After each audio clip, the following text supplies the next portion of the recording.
being promiscuous as a young girl.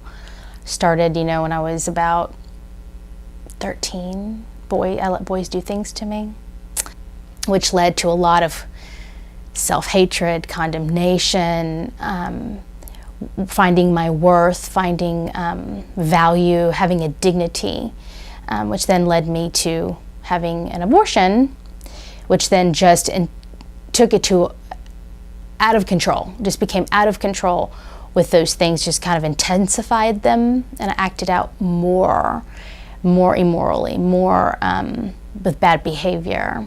I was a very angry girl. Oh, I was hostile. I'm amazed I even had a friend. I was angry and bitter.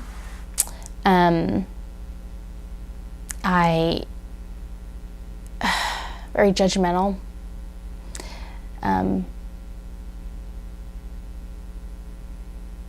But that was just masked by hurt. So I was deeply hurt. And I made bad decisions and bad choices out of that hurt. I blamed it on a lot of things. I blamed it on the fact that my parents were heavy drinkers, and the lifestyle that I grew up in. They were very liberal. We had a very liberal home, and so I blamed a lot of that on that. I didn't have structure, really. I had a learning disability in school, and so I struggled with school. So there was just lots of other things I pointed my finger to, but I think essentially is I didn't want to deal with that.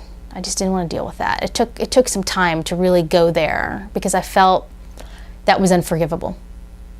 That was an unforgivable thing. You can forgive me, God, of all these other things, but you can't forgive me of that. You can forgive me of being very promiscuous as a young teenager. You can forgive me of the drinking and the drugs, and you can forgive me of the sexual sins that ran deep, but you can't forgive me of that. Like, that was unforgivable to me, was the abortion that I had had. I remember my Buddhist friend saying, chant about it, you'll be all right. Like, just, you made a decision, it's done with. But I couldn't get past it. I knew what I had done was so wrong. And so I struggled for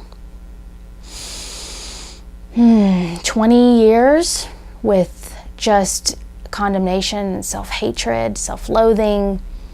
And you would have thought that somebody would have recognized any of that, but no, it didn't happen. It didn't. Nobody came to my rescue. Nobody asked questions, just until I was here in Tennessee, when some wonderful girls I went to college with, one specifically that walked the walk and talked the talk, and would ask me things, and we would have great conversations about Christ.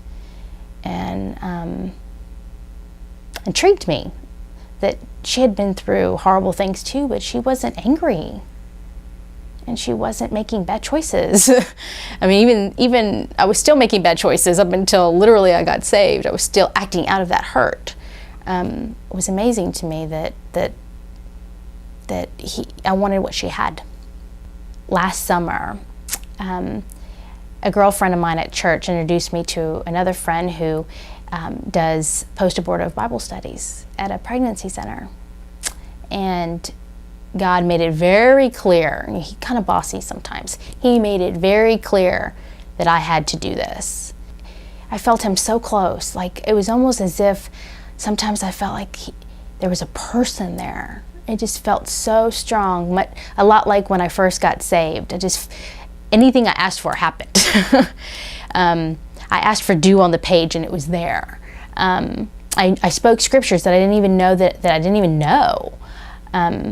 And he walked through that with me, and I learned that no matter what it is, he's there to redeem your life. And at the end of that Bible study, and the end of that season, my husband presented me with a bracelet that I always wear that says redeemed. And it's Leviticus 3:13, I believe. It says, He took up my case and redeemed my life.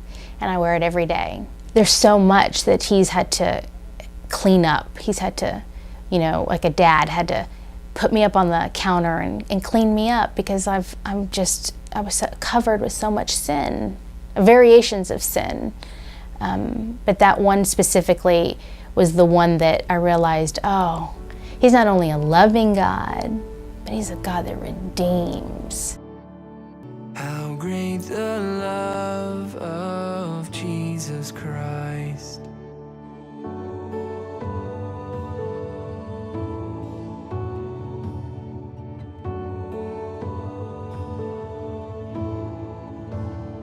Upon the cross of Calvary, the blood was shed that pardons me. No longer bound, no